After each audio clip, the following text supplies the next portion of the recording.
The man poured out a bottle of poison, praying that vultures wouldn't devour his son's body. But shortly after they left, a vulture landed on the boy. It pecked down fiercely. The pain roused the boy from unconsciousness. He threw the vulture off the cliff. Only then did he realize he was trapped on the cliff. He shouted desperately for his father, but never heard a response, so he tried to climb up. The smooth rock walls offered no footholds. He couldn't find any leverage. He could only cling to a crack with his hands, his whole body hanging from the steep cliff. Then the weather changed. A torrential rain poured down in an instant. The rock walls grew extremely wet. The boy could no longer hold on. His strength was gradually exhausted. As the water rose with the rain, he summoned his courage and jumped suddenly.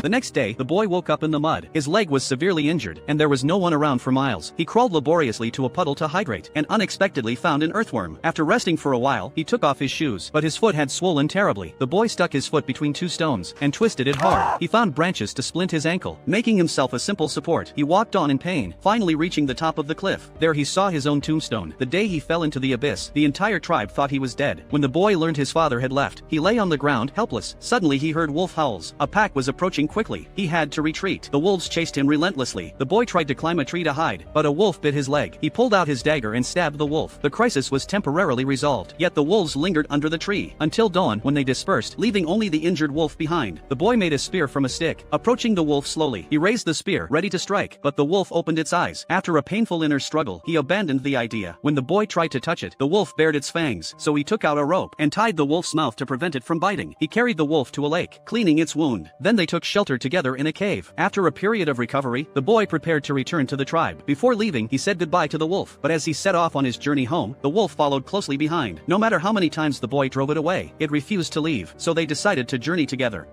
Tom Holland's Spider-Man is actually in a previous Marvel movie. The actor recently announced that his Spider-Man was in a previous Marvel movie. Spider-Man is actually in a previous Marvel movie. My version of Spider-Man. Peter Parker is in Iron Man 2. At the end, when all the robots are attacking all the people and the little kid's wearing an Iron Man mask, and the bad robot recognizes the Iron Man mask as a threat, and the kid puts his hand up, then Tony Stark lands next to him, blows him away and goes, "Good job, kid," and flies away.